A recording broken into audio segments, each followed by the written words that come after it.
आज यहाँ पे मौजूद सारे गरीब भाई बहनों का हमारे इस एंटी बिकली परिवार में स्वागत है।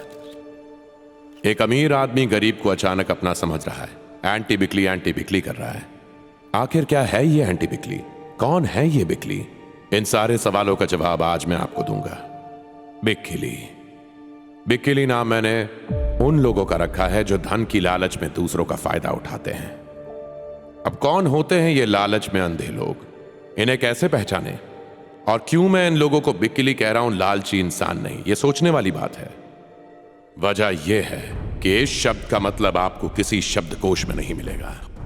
उन्हें चोर, बेईमान ऐसे नाम भी दे सकता था, पर ये घिस चुके हैं। इनका अब असर ही खत्म हो चुका है।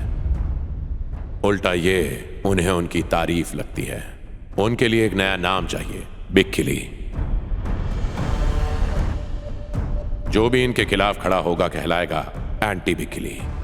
एंटी बिकली एक जंग है, जैसी आतंकवाद के खिलाफ होती है, हिंसा के खिलाफ होती है। यह इंसाफ और हक मांगने की जंग है। दुनिया में कितना कुछ बदल गया है, लेकिन गरीबी जहां थी वही है। एक गरीब पैदा भी गरीब होता है और एक दिन मरता भी गरीब है। कभी सोचा ऐसा क्यों होता है? दिन रात मेहनत करने के बाद जो मिलता है उससे गुजारा तक नहीं होता। क्यों? क्योंकि एक गरीब को गरीबी में रखना ही बिकली की अमीरी का राज है, और उसका हथियार भी। आज की इस एंटी बिकली सभा को मैं उन्हें समर्पित करना चाहता हूं जो नाइंसाफी का शिकार होती रहती हैं, यानी पूनम जैसी गरीब लड़कियां। उन सभी गरीब लड़कियों की कहानी है जिन्हें पेट पालने के लिए जिस्म बेचने पे मजबूर किया गया और नहीं तो मार दिया गया। हर रोज इस दुनिया में ऐसी कितनी बेटियां इन हालातों का सामना करके दम तोड़ देती होंगी। वो लोग जो अपनी जरूरत से ज्यादा पैसा दबा के बैठे हैं, यानी मुझ जैसे लोग गरीबी को बढ़ाते हैं। इस दुनिया के जो 1% रईस लोग हैं, वही इस गरीबी की असली वजह है। एक और बात सुनिए, हर अमीर आदमी बिकली नहीं होता। जो व्यक्ति अपनी जेब भरने के लिए किसी और की गरीबी और मजबूरी का फायदा उठाए, तो वो है असली बिकली। मिसाल के तौर पे, जब लोग कोरोना से जूझ रहे थे, जिन लोगों ने ऑक्सीजन के दाम बढ़ाए, मास्क के, अस्पताल के, इलाज के, दवाइयों के डर के नाम पे कमाने वाले, वो थे बिकली। अपने दोस्त या रिश्तेदार के मुश्किल वक्त में उसकी चीजों को मदद के नाम पे कोड़ियों के भाव खरीदने वाला है एक बिकली। बीमार पति की बेचारी परेशान पत्नियों का, मरते बाप की मजबूर बेटियों का, बच्चों का इलाज के पैसे मांगने वाली लाचार माओं का मदद के बदले जो लोग शोषण करते हैं, वो है बिकली। लाखों गरीबों की जिंदगी मौत से बदतर इसलिए बनी हुई है क्योंकि उनका हक उन्हें दिया नहीं जा रहा। गरीबी उन पे थोपी जा रही है।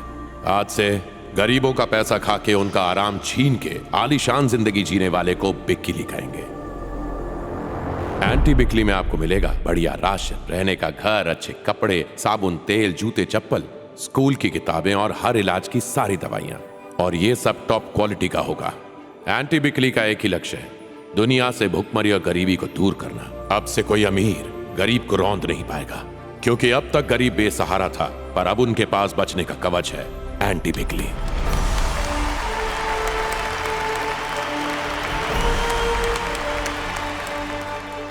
इस वक्त से एंटी बिकली गरीबों के लिए हमेशा उपलब्ध है। धन्यवाद।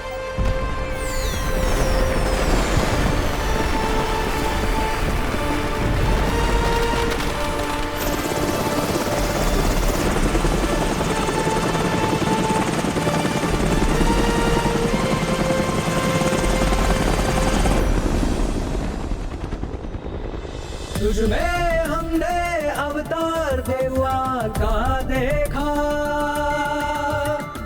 एहसान तेरे शब्दों में ना होंगे बयां। करुणा का तू है जैसे सागर, ईश्वर बसता है तेरे अंदर। धन के लिए जब है पागल सारे, इंसानियत को है जैसे भूले। सब कुछ दिया तूने किरण आशा की बनके, सब कुछ दिया तूने किरण आशा की बनके। तुझमें हमने अवतार भगवान का देखा।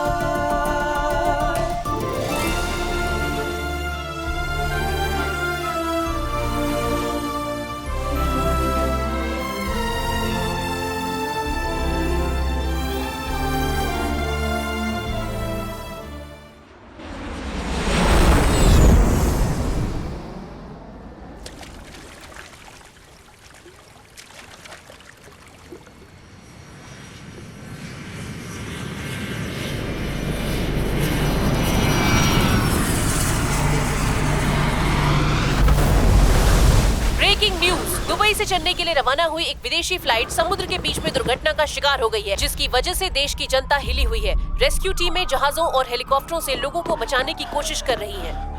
सर, दुबई से आने वाली फ्लाइट क्रैश हो गई है। हर न्यूज चैनल पे यही खबर है सर। उसमें हमारा पार्टनर शेख भी था। और जानते हैं प्लेन कहाँ जाके गिरा है? आपके बीच हाउस के ठीक सामने समंदर में। थोड़ा और आगे जाके गिरता ना तो शायद बीच हाउस तबाह कर देता सर। दुबई से चेन्नई जाने वाला जहाज इंजन फेल हो जाने की वजह से समुद्र में गिर गया। इस विमान में 160 यात्री सवार थे, जिनमें से 120 यात्रियों को बचा लिया गया है, पर 20 लोगों की जान चली गई है। कैमरामैन कार्तिक के साथ आग्रम वेंकट। बोलो इंस्पेक्टर, रिपोर्ट से क्या पता चला? 100 से ज्यादा लोगों को बचा लिया सर। मंत्री जी को भी बचा लिया। 30 लोग मारे गए और 15 की हालत नाजुक है। पर हैरानी की बात यह है कि मरने वालों में से 3 लोगों के शरीर के अंदर गोलियां थी और बॉडी बाकियों से ज्यादा सड़ी हुई है। वो उस प्लेन के यात्री भी नहीं थे। लगता है 10 दिन पहले किसी ने मार के उन्हें वहाँ फेंका था, क्योंकि लाशों के पैरों में भारी भारी डंबल बंधे हुए थे सर।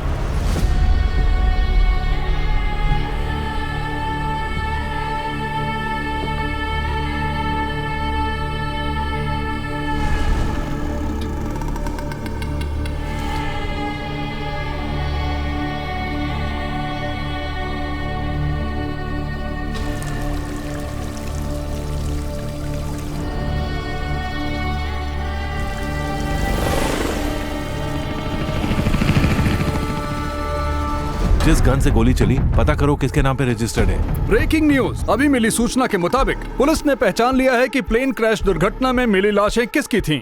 विजय गुरु मूर्ति के करीबी सहायक अरविंद, उनके परिवार के सालों पुराने डॉक्टर शिवा और उनकी कंपनी के वफादार ऑडिटर प्रवीण थे। कोई नहीं जानता कि ये लाशें वहां कैसे पहुंची। इस खौफनाक हत्या के पीछे जो भी जिम्मेदार हैं, उसे ढूंढने के लिए तमिलनाडु पुलिस ने एक खास टीम तैयार की है।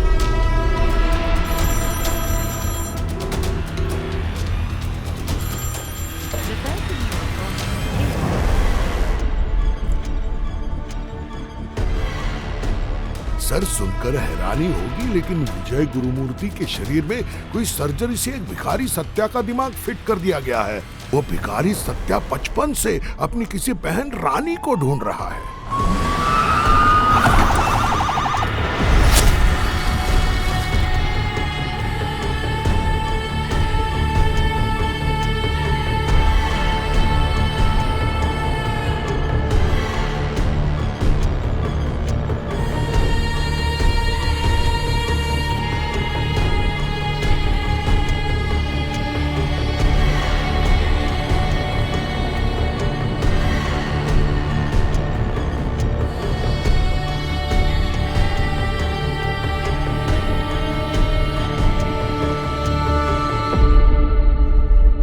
ये कंपनी के सिर्फ कर्मचारी नहीं, कंपनी के मजबूत स्तंभ थे। इन तीनों के दूर जाने का दुख मेरे पापा को खोने के दुख से भी बढ़कर है। आज इन तीनों नेक फरिश्तों की आत्मा की शांति के लिए मैं चाहूंगा आप सब खड़े होकर 3 मिनट का मौन धारण करें।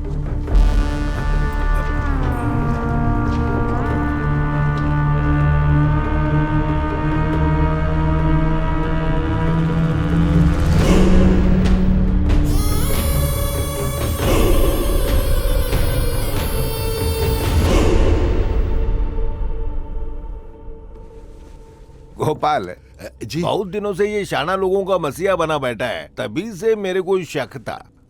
जिनका बॉडी मिला ना, वो लोग बहुत खतरनाक थे। सोचो जो उनको मारा वो कितना डेंजर होएगा। पर एक किस्मत का खेल है। देखो, प्लेन क्रैश ने पिक्चर क्लियर कर दिया। इसको बोलता है कर्मों का फल। अभी तू बाहर जा गोपाल, मैं बुलाता है। सुन, तू इधर आराम से बैठा है, क्योंकि इस ठुल्ले ने मेरे को तेरी असलियत बताया। ये अपोजिशन के बाद चला जाता तो तेरे को मालूम तेरा क्या हाल होता। लेकिन इसकी फिक्र मत करना, तू बोल, गोपाल को मरवा देगा मैं। तू जनता का मदद करने का, उनका हीरो बनने का, पर अकेला नहीं, हमारा पार्टी में आके बस कोई छुएगा नहीं तेरे को। विजय का जायदाद का बंटवारा आपस में बाद में कर लेंगे। बेईमानी तो ईमानदारी से करो। जिसने आप पर भरोसा किया उसे मरवा देंगे। पैसा आपस में नहीं, गरीबों में ही बांटूंगा। भूख से बिलखना क्या होता है यह आप नहीं जानते, मैं जानता हूं। मौत से बदतर चीज है, इसलिए मैं चाहता हूं उस तड़प से किसी को गुजरना ना पड़े।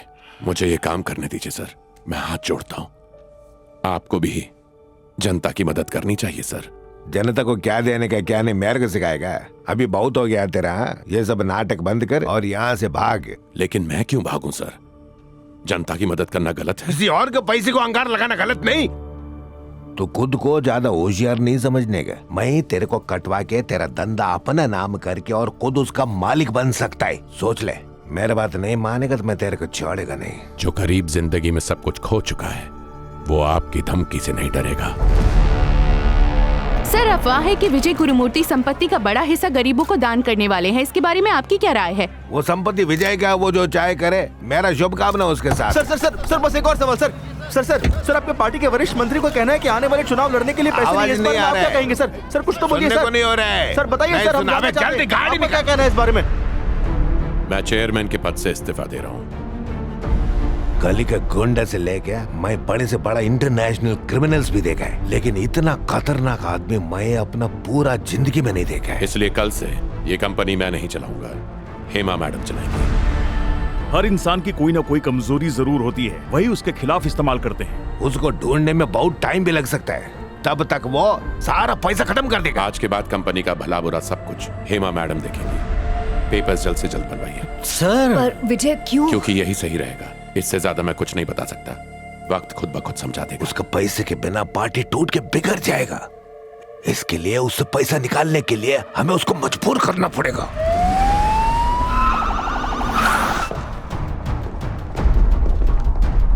इनकम टैक्स विजय सर को बुलाइए। अब बॉस इस वक्त बहुत जरूरी मीटिंग में है। पहुंच गया सर।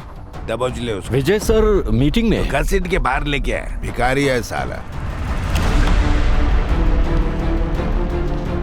सर नमस्ते सर। सीएम साहब ने आपके लिए बढ़िया बंदोबस्त किया है। इन लोगों को बाहर भेज दो वरना ये भी लपेटे में आ जाएंगे।